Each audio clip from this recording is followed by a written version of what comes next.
kita masih lagi diberikan kesempatan, diberikan kekuatan oleh Allah Subhanahu Wa Taala untuk kita sama-sama berada dalam amal ibadah, amal ketaatan yang berterusan ya kepadanya. Jadi insya-Allah pada pagi yang mulia ini akan disambung hadis yang diriwayatkan oleh Salman Al-Farisi ya radhiyallahu an. Yang mana Nabi SAW menyatakan di antara kelebihan bulan Ramadan ya, iaitu man taqarraba fihi bi khaslatin min khisalil khair kana kaman adda faridatan fi ma siwa. Yang bermaksud para siapa yang melakukan pada bulan Ramadan itu satu kebaikan ya daripada perkara-perkara baik ya, tak kira apa saja, maka keadaan pahalanya atau ganjaran yang dia akan diperolehnya sama seperti dia melakukan satu kefarduan dalam bulan-bulan yang lain. Baik. Jadi daripada hadis ini menunjukkan bahawasanya apa yang dimaksudkan oleh Nabi perkara yang baik itu adalah perkara-perkara yang sunat, bukan perkara-perkara yang wajib. Kemudian yang keduanya, Nabi nak bagi tahu kepada kita bahawasanya antara amalan sunat dan amalan wajib pahalanya tak sama. Ya, amalan wajib jauh lebih besar pahalanya berbanding amalan yang sunat. Ya, atau sebab kita dalam kehidupan kita tak lepas daripada dua keadaan tadilah, sama ada perkara yang sunat atau perkara yang wajib. Ya, dua-duanya buat dapat pahala. Ya, buat dapat kelebihan, dapat fadilah. Cuma yang membezakan antara yang sunat dan wajib ini ialah di sudut tuntutan pada melakukan dan ancaman pada meninggalkan. Yang mana wajib kita tak ada pilihan sebenarnya. Ya.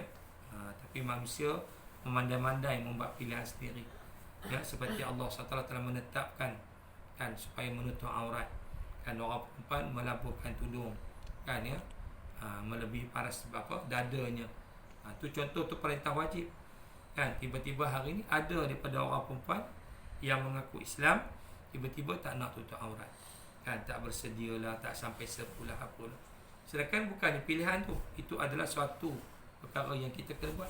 Sama juga solat 5 waktu, puasa sebulan Ramadan, zakat fitrah, haji bagi yang berkemampuan. Semua itu adalah perkara-perkara wajib yang sebenarnya kita tak ada pilihan, kena ikhtiar untuk melakukannya, kecuali mereka-mereka yang Allah berikan pengecualian. Seperti orang perempuan yang uzur, yang datang kalau istilah sekarang panggil datang bulan. Jadi maknanya semua anak-anak faham orang perempuan kerana mereka ada yang dikatakan kesuburan mereka bergantung kepada kitaran haid yang akan mereka tempuhi dalam tempoh setiap bulan. Baik. Jadi itu di antara perkara yang dikatakan uzur syar'i, itu lain. Maknanya memang Allah yang tak membenarkan mereka melakukan ibadat sebab nak bagi rehat. Di samping itu nak tunjuk juga kelebihan orang perempuan ni, walaupun rehat dia pun boleh dapat pahala. Tetap dapat pahala. Kerana mereka bukan tak nak solat, tak nak puasa, tapi tak boleh solat, tak boleh puasa. Sebab apa? Sebab Allah yang rehatkan mereka, Allah yang tak bagi mereka melakukan ibadat tersebut. Baik. Jadi berbalik kepada hadis tadi, jadi maknanya kita kalau boleh kita dapat melakukan setiap hari perkara-perkara yang wajib ini, alhamdulillah. Bukan setakat kita dah dianggap menunaikan tanggungjawab kita dengan Allah secara tak langsung juga, kita juga telah menunjukkan satu tahap perhambaan yang cukup baik kepada Allah. Cuma nak lebih baik, tambah perkara-perkara sunat. Sampai disebut dalam hadis kursi, la yazalu abdi, maksudnya sentiasalah hamba-Ku ni yataqarrabu ilayya bin nawafil, cuba mendekatkan diriku dengan melakukan perkara-perkara sunat hatta uhibbahu, aku akan kasih kepadanya. Jadi maknanya apa? Allah bagi tahu dalam hadis kursi, siapa yang suka buat benda perkara-perkara sunat ini di samping menjaga benda yang wajib, maka Allah akan kasih padanya. Kenapa? Sebab yang wajib tadi kita tak ada pilihan. Nak tak nak kena buat. Jadi mungkin ada yang buat dalam keadaan terpaksa. Macam subuh Allah. Macam mana tak buat kau masuk neraka pula, semayang je lah. Jadi ada yang buat benda-benda wajib ni macam tutup aurat. Seolah-olah tak ada pilihan. Pakailah tudung, sekarang orang bising pula. Kan sekarang masuk neraka pula. Seolah-olah tidak ada kerelaan kan di situ. Ya, kan walaupun dia tetap melakukan atau melaksanakan perintah Allah Subhanahu Wa Taala. Baik. Berbeza dengan perkara sunat. Perkara sunat dia tahu. Kalau dia tak buat pun dia tak berdosa, tapi dia memilih untuk buat. Kenapa? Kan manusia yang tahu perkara sunat itu walaupun dia tak buat, ya, tidak berdosa, tidak dimasukkan oleh Allah ke dalam api neraka, dia pilih untuk buat. Maka tidak ada jawapan yang lain melainkan orang yang buat perkara sunat ini ialah kerana dia nak mencari keredaan Allah.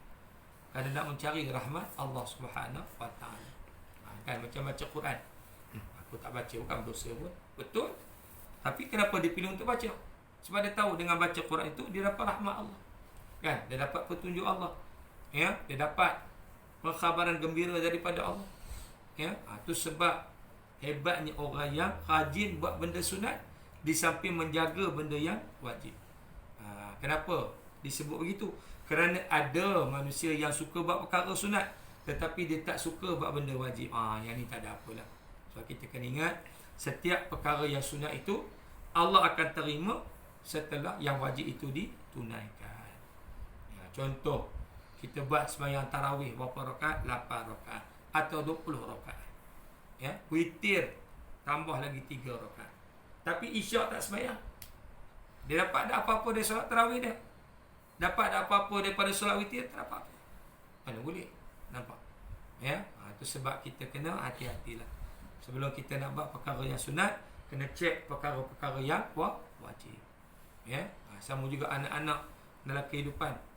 Kan ya? Rajin tolong umi sidai kain. Tu sunat. Kan? Tolong-tolong. Tapi kalau umi suruh jadi wajib. Kan ya? Kan? Sebab mentaati perintah ibu bapa itu selagi bukan pada perkara maksiat, maka hukumnya adalah wajib. Dan ni anak-anak suka rela tolong basuh pinggan, dapat pahala sunat. Nampak? Baik. Tapi perkara sunat itu tidak akan dapat pahala kalau anak-anak suka apa? Tengking, kan? Atau tinggikan suara kepada ibu bapa. Apa umi ni? Contoh. Ya, toh tak ada pahala perbuatan-perbuatan walaupun benda tu benda baik. Sebab inilah benda yang kita kena faham. Setiap perkara sunat itu hanya diterima oleh Allah setelah yang wajib kita lakukan. Ya, ada kesian pada mereka yang jenis baik, kan ada orang-orang baik tapi jenis aurat tak tutup Allah. Kan, siang kat mereka. Macam mana? Kan, ya? Bukan mereka tak tahu tutup aurat tu wajib. Kan, tapi baik, jenis baik.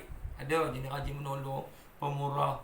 Kan, ya, matu yang kata tadi benda-benda sunat semua cukup, ya, baik, cukup banyak, tapi dia tak jaga perkara yang wajib. Itu sebab kita dalam melaksanakan atau memperbanyakkan perkara sunat kena jaga perkara yang wajib, sebab itu syarat dia. Kan, itu syarat dia. Ya, orang yang rajin sedekah tiba-tiba tak bayar zakat. Orang yang rajin buat umrah, kan, tapi haji tak nak pergi. Ya, tak ada nilai, tak ada langsung pahala pada perkara-perkara sunat yang dia lakukan. Tapi kalau dia buat lepas tu, kan, ya, maka Allah akan bagi balik. Kan, katalah dia sembahyang sunat haji, sembahyang wajib tak. Kan, kemudian disedar dia pun qada segala perkara-perkara wajib yang ditinggalkan. Maka yang sunat dia buat dulu semuanya dah dapat pahala balik. Dia janji buat je. Kan? Ya. Dan kita dipesankan oleh para ulama, kalau boleh benda-benda wajib ni jangan bertangguh lah. Kan, ya, jangan bertangguh sebab kita tak tahu kan umur kita tu takat mana. Kalau kita tahu senang, kan, kita boleh bajet, boleh agak-agak. Sebab kita tak tahu. Baik. Itu sebab dalam bulan Ramadan yang penuh dengan kemuliaan, dengan digandakan ganjaran pahala, maka anak-anak kan di samping buat benda wajib, cubalah perbanyakkan perkara-perkara sunat. Dan telah disebutkan dalam konteks pelajar, kan, anak-anak depan ni semuanya, ya, seorang pelajar baca buku tu pun dapat pahala. Kan, niatkan aku nak cari ilmu ni kerana apa? Ya, kerana Allah. Kerana aku nak bantu Islam dan umat Islam. Ya, itu dia antara perkara-perkara ibadah, ya, yang apa yang boleh kita lakukan. Baik. Kemudian Nabi sebut sikit lagi, ya. Wa man adda faridatan fihi kana kaman adda 70 faridatan fi ma siwa. Barang siapa yang menunaikan atau melakukan satu kefarduan, tadi dia buat satu perkara sunat, kan, perkara yang baik yang bukan wajib, ya. Satu benda sunat sama seperti satu benda wajib yang dibuat dalam bulan-bulan lain. Yang ni pula, siapa yang buat satu perkara wajib dalam bulan Ramadan, kana kaman ada sab'ina faridatan fi ma siwa, adalah ganjaran pahalanya sama seperti dia melakukan 70 kefarduan dalam bulan yang lain. Tu dia. Buat satu benda wajib sama seperti dia buat 70. Mana kita yang semayang wajib ni 5 waktu, bayangkan satu waktu tu diganda dengan 70. Allahu Akbar. Banyaknya pahala kita dapat. Tapi kena semayang, kan, ya. Maknanya dalam masyarakat kita ada golongan yang apa? Yang jenis culas, malas, ya, daripada mendirikan solat. Jadi orang yang macam tu tak ada nilai, ya. Jadi berhati-hati, ya, bila sebut tentang bab solat ni, kan. Solat ni antara, ya, satu keadaan ataupun, ya, apa kita kata, ya, yang menyebabkan manusia itu Allah akan tunjukkan, kan, tanda-tanda, ya, serta-merta. Contoh, kalau orang yang meninggalkan dia mati, Allah akan tunjukkan azab. Allah segerakan azab. Macam banyak cerita-cerita yang kita dengar, ya, berkaitan dengan apa? Kematian yang tak elok, kan, ya. Mati ular belik lah, mati mayat tukar jadi babi lah. Kebanyakannya adalah pada apa? Mereka yang meninggalkan solat. Nampak? Hati-hatilah. Nauzubillah.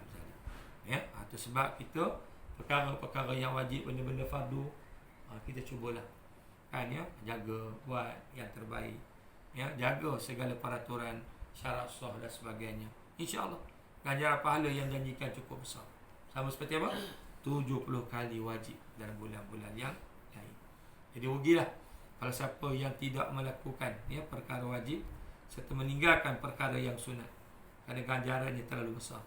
Dan sebagaimana yang telah diberitahu, kan, atau dimaklumkan, ya, pahala di dunia ini memang tak ada nilai, kan, ya. Tak boleh buat apa pun pahala ni. Ada orang boleh beli kasut Mizuno guna pahala, boleh tak? Ya, pergi kat Shopee, kan, dia minta RM5, kamu apa, tetapi masuk, guna pahala solat subuh pagi tadi. Agak-agak Shopee tu terima tak?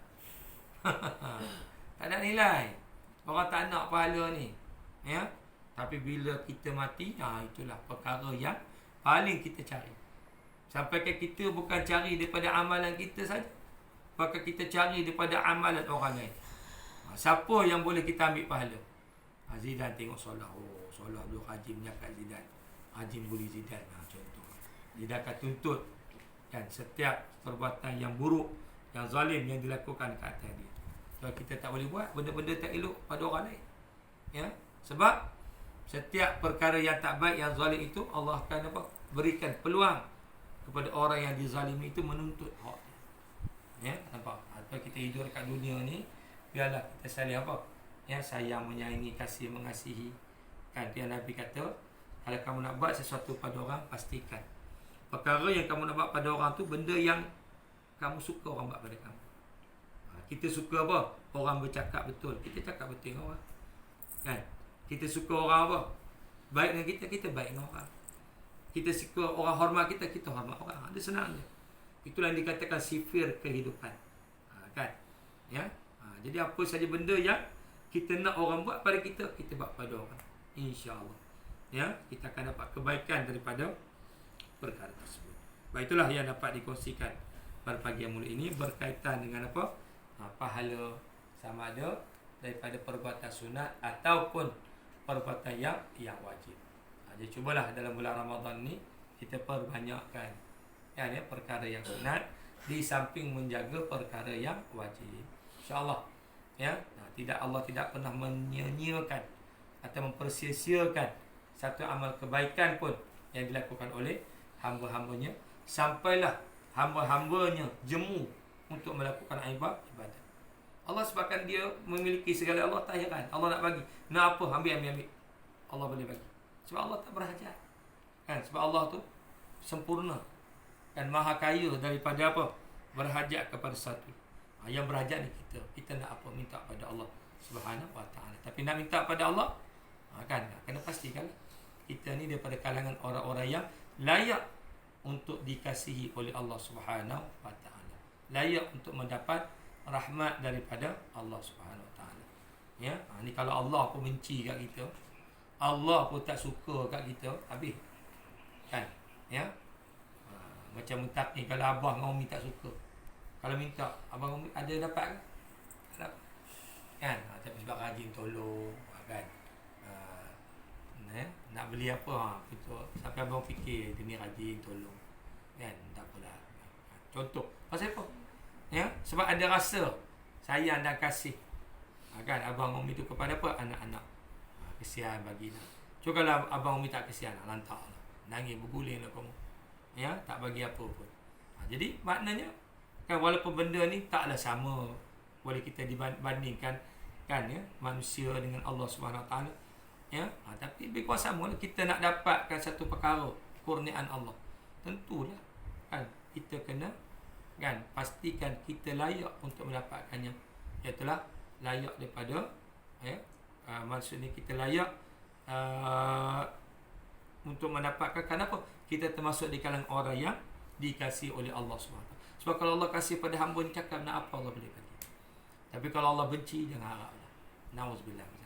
Itulah, ya, yang pada kongsikan pada pagi yang mulia ini. Mudah-mudahan kita dirahmati oleh Allah SWT. Dan insyaAllah kita akan sambung esok. Nabi kata Ramadan ini ialah bulan kesabaran, ya, kan? Bulan kesabaran. InsyaAllah kita akan hurai apakah yang dimasukkan dengan sabar. Sampai Nabi kata tidak ada ganjaran sabar itu melainkan syurga. Wallahu a'lam. Yang baik benar pada Allah SWT. Aqulu qouli hadza wa astaghfirullah li wa lakum. Wassalamualaikum warahmatullahi wabarakatuh.